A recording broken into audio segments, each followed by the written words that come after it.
Hello, welcome back. Өнөөдөр бид үзэх хичээлийн сэдэв болохоор control flow гэдэг хичээлийн талаар бид бол ярих болно. Би одоо энэ control flow гэдэг хичээлийг заах болсондоо бол бас их баяртай байна. Яагаад тэгэхээр бид нар одоо програм бичих хамгийн гол одоо түлхүүр зүйлсээ одоо түлхүүр хэсэгт нь бараг ирчлээ гэж одоо ойлгож байна. Энэ control flow гэдэг хичээл бол маш чухал. Энэ бол одоо яг програмын яг гол одоо түлхүүр зүйл нь гэсэн үг. Тэр мань бол хоёр хэсгээс бүрдэнэ. Эхнийх нь if statement гэдэг зүйл байгаа. Эднэрийн үүнийг бол одоо бид нэр бол өнөөдөр ярих болно. Дараагийн хичээл дээр бид нэр keywords гэдэг зүйлсийн талаар ярих болно.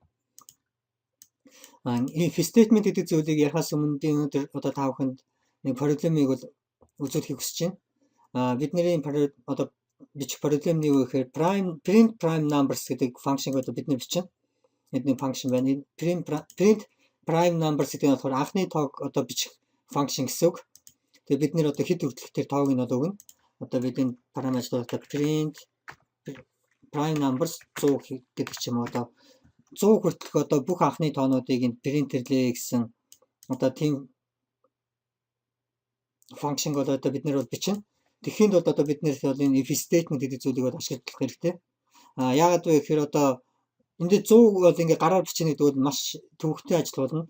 100 биш одоо 1000, 100000, 100,000 гэх юм бол одоо маш их тоог бодох болно. Энэ ардын тооныг олохын тулд асар их тоо гэдэг одоо төсөөлж байгаа. Тэр их тоог одоо бодож олохын тулд энэ бол проблем. Тэгэхээр энийг бол ямар нэгэн програм одоо машин үүн зүйлийг хийнэ гэсэн үг бол хүн хийхгүй. Энэ маань одоо жинхэнэ одоо анхны бидний бичих програмын бол одоо яг проблем болж байна гэсэн print prime number. Энэ програмыг одоо бид нэр бичихийн тулд if statement гэдэг зүйлийг бичцээ одоо сурцсны дараа бид энэ програмыг бичих чадна. For statement гэдэг одоо бидний зүйлийг бол аль хэдийн үздсэн байгаа. Тэгэхээр одоо if statement гэдэг зүйл нь одоо синтаксийн өнөдөр бичээ. If statement тэгээ араас нь statement гэдэг зүйл байна. If statement гэдэг зүйлийн синтакс гэж ярьсан бэ. Яагаад энэ синтакс гэдэг зүйлийг би хичээл болгон дээр одоо яриад байна гэдгийг одоо би бас хэлхийг хүсэж байна. Энэ тэн дээр энэ бол одоо миний өөр компьютер G4 MacBook Pro гэнэ. Одоо энэ бол миний яг жинхэнэ одоо програм авчдаг компьютер ажил бүх юм хийдэг одоо. Энэ бол би энэ компьютер дээр бол ганцхан Dota тоглох гэж, Mass Effect тоглох гэж, эсвэл Resident Evil тоглох гэж энэ компьютерийг бол ер нь асаадаг. Энэ компьютер дээр бол өөр юу ч байхгүй, миний аккаунт ч байхгүй. Энд бол одоо юу ч хийдэггүй гэсэн үг. Би энэ ямар ч одоо энд бол Facebook-ээр ч нэвтрэхгүй байгаа. Тэгэхээр би Windows энд бол компьютер одоо security-д бол итгэхгүй байгаа гэсэн үг. Тийм учраас би энд dummy аккаунт одоо нээсэн. Тэгээ dummy аккаунтаар би өөрийнхөө хамгийн сүүлд бичсэн постыг бол үзүүлээ. Энэ постоо бичихдээ би жижигхэн одоо энэ програм дээр бол бичсэн. Одоо энэ дээр бол энэ програм гэж энэ бол компьютер дээр энэ бол миний одоо яг жинхэнэ компьютер. Энэ Windows-ыг бол би одоо энэ хичээл заах журмаар л одоо энд бол ашиглаж байгаа. Visual Studio бол жинхэнэ компьютер минь бол одоо яг энэ харагдаж байна гэсэн үг. Одоо энэ дээр би Emacs LS гэж бичих юм бол одоо нөгөө компьютер дээр минь одоо 3 дэлгэц ажиллаж байна гэж одоо энэ 3 дэлгэцийг харуулж байна. Нэг энэ дэлгэц, юм 2 дэлгэц, 3 дахь дэлгэцгээд. Одоо би эндээс 3 дахь дэлгэцийг надад одоо ажилуулж өгөөч гэж. Тэр нь болохоор энэ index 0 1 2 гэдэг одоо энэ дугаар нь гэсэн үг. Одоо би 2 дахь гэдэг нь болохоор энэ 3 дахь цонхыг одоо энд гаргаж ирээ гэсэн үг. Тэнгүүд одоо миний энэ бичсэн пост харагдаж байна. Гэхдээ энэ Windows-ийн одоо энэ command prompt нь одоо энэ терминал нь миний key одоо фонтуудыг танихгүй байгаа учраас кириллээр бичсэн фонтуудыг танихгүй байгаа учраас энэ зураас олдсон байгаа. Тэгээ таньж байгаа хэдэн фонтуудаа бол принтэрлсэн. Тэр нь болохоор одоо энэ пост би хэд хоногийн өмнө Google-д ажил авах ярилцлаганд ордог даа гэдэг энэ постоо би одоо энэ програм дээр бол бичсэн гэсэн үг. Энэ маань болохоор үн програмыг бичихэнд бол надад бас проблем үүссэн. Тэр проблем нь ямар проблем бэ гэхээр одоо энэ би эдиторыг үзүүлэх гэж байна Facebook-ийн. Одоо нэг мөрөн текст нь энэ хитэн тэмдэгт байна гэсэн чи 49 тэмдэгт хийж байгаа. Тэгээ би нэг 49 одоо тэмдэгт бичээ дараагийн мөр дөрөөр ороод бичээд байсан чинь пост маань амар муухай болсон. Одоо би нэг постлоод үзүүлээ. Яг ингээ харсан чи саяны бичснээс шал өөрөөр харагдсан миний постууд замаараа эвдэрсэн гэсэн үг. Тэгээ би эдитор дээр нь одоо энэ шилэн хамгийн төсөлд нь энэ би B гэж үсэг тавьчихъя. эхний мөрөнд одоо яг дуусч байгаа шүү гэд эдитер нь тэгээс тэнгүүд энд бас л худлаа ажиллаж байгаа харж байгаа бох. Энд B гэдэг маань энэ мөр дуусахад бол биш.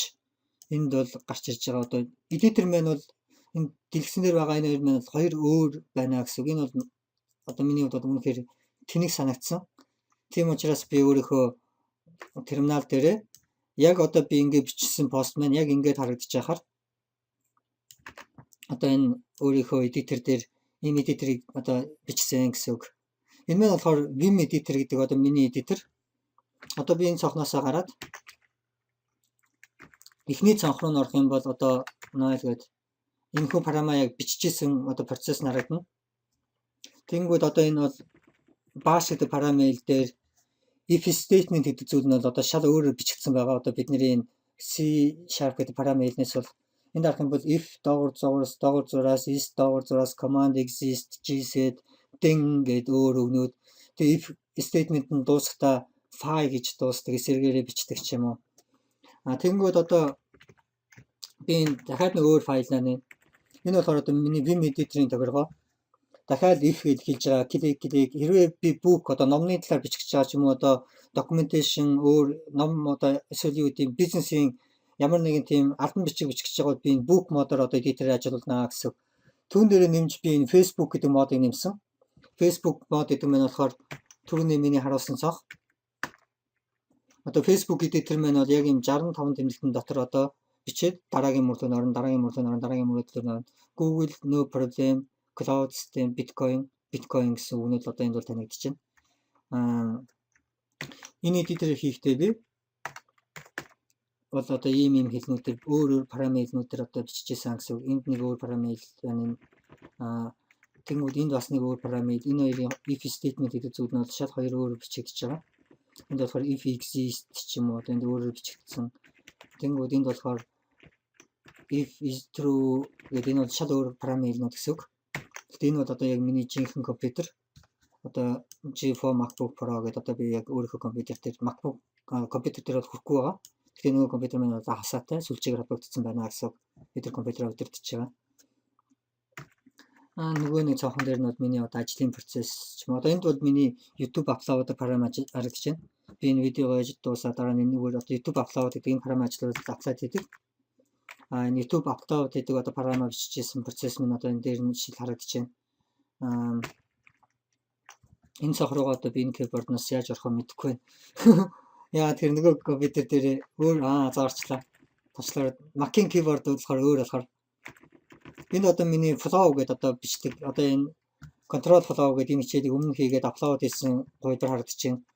Тэгээд энэ хичээл маань нэг л сэтгэл төрөхгүй учраас би тэрнийг одоо хондоо publish хийгээ өгсөн. Тэгээд тэрнийг одоо ерөнхийдөө бол delete хийгээд одоо дахиад энэ бичиж байна. If function гэдэг зүйл одоо if statement гэдэг зүйл нь ийм учиртай зүйл шүү гэж. Тэгээд энд болохоор миний одоо ажлын параметр JavaScript кодод одоо харагдаж байна. Миний YouTube upload дээр параметр нь JavaScript-ээр бичигдсэн парам. Би Node.js, Index.js гэж бичингүүд одоо энд бол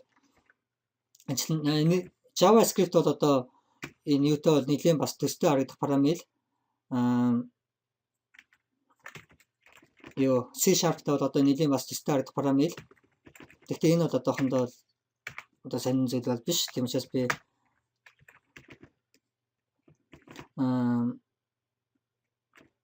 одоо энэ бол одоо if statement бичигдсэн байна. Энэ одоо баг л яг ажлын бичигдэнэ. Одоо JavaScript дээр бол би энд if гэдэг юм дугуй алт тавьсан.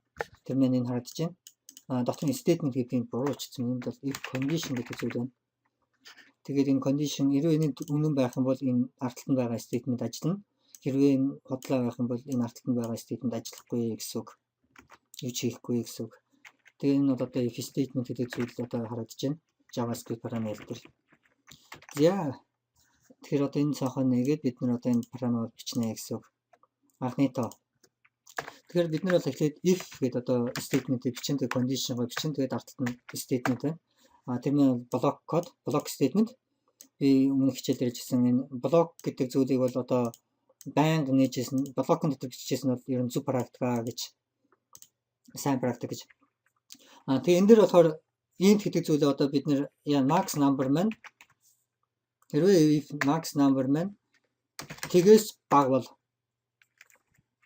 console write prime max number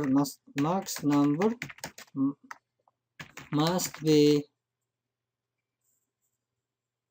positive number гэж. Positive number. Энэ юу гэсэн юм бэ гэхээр одоо max number гэдэг энэ variable маань болохоор заавал эерэг тоо байна. Одоо энэ тэгээс бага гэдэг маань бол хасах тоо гэсэн үг. Хасахны хасах 2, хасах 3 тийм тоо ирэх юм бол ийм тоо бичээд энэ function маань шууд дууссан. Цаашаа кодод хэзээ ч ажиллахгүй гэсэн үг. Одоо тэгээд энэ параметр ажиллуулаад харъя. Press any key to continue. Одоо параметрууд юу ч хийхгүй дуусчихна. Яг тэр энэ одоо эерэг тоо. Ан дээр би одоо хасах тоо гэж бичиж хасах нэг. Тэнгүүд одоо max number must be positive number. Гэтэ энийг арай ойлгомжтой болох нь одоо error урдд нь error гэж бичээд тэгээд max number must be prime positive number. Окей. Ингээм бол одоо энэ параметр error одоо max number must be positive number. Ингээ параметруудаа дуусч байна гэсэн. Одоо энэ бол if statement. Хэрвээ энэ зүйл одоо тэгээс одоо зөвхөн энд баг байгаа тохиолдолд одоо энэ арттайгаа энэ зүйл ажиллаж байгаа. Хэрвээ энэ минь одоо 100 гэх юм бол энэ зүйл бол ажиллахгүй гэсэн үг. Одоо энэ үргэлжлээд параметр энэ дээр нь энэ дээр болохоор би done гэж дууссан энэ одоо statement. Одоо энэ болохоор number маань болохоор тэгээс их тоо учраас энэ параметр шууд одоо энэ if statement ажиллахгүйгээр параметр үсрээд дараа нь ирж байна гэсэн үг. Одоо debugger-аас харж болно бид нар. Debug mode цонхоор мод ажиллаад одоо би энд F11 одоо F10 тэнгууд одоо параметрууд энд ирсэн байна.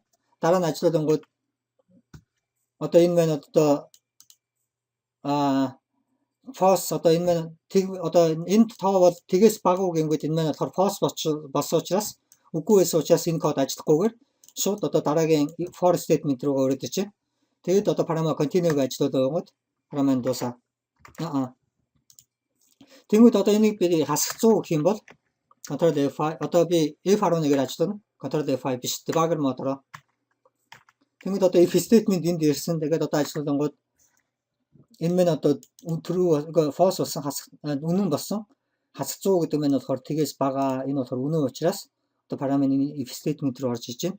Тэгээд console write одоо харангууд error max number must be positive number. Тэгээд return энэ function return гэдэг нь одоо энэ keywords гэдэг зүйлсийн нэг control flow гэдэг зүйлсийн одоо нэг үг нь return тэгээд дараагийн үгнүүдийн бид байгаа учраас би тасал тавиа орчих тэрний дараагийн хичээлээр үзнэ. Тэгээд одоо энэ return гэдэг нь бас control flow энэ параметрын урсгалыг удирдах байна гэсэн. Шууд энэ function одоо return гэдэг нь шууд дуусгана. Одоо хаач гэсэн хамаагүй энэ параметр шууд дуусаад одоо параметр шууд энд өрөдөрсөн. Эдгээр кодонд бол хизээч ажиллаагүй гэсэн үг. Тэгээд одоо параметр ажиллаад дууссан. Артава дарангууд зэрэг гарч чадах юм. За тэгээд энэ бол if statement. Одоо бид нэр тэгээд үргэлжлүүлээд энэ параметр бол дараагийн хичээл дээр бичээ. Яагаад гэхээр энэ видео маань аль хэдийн 15 минут болчлоо. Тэгээд дараагийн хичээлээр уулзлаа баяр та.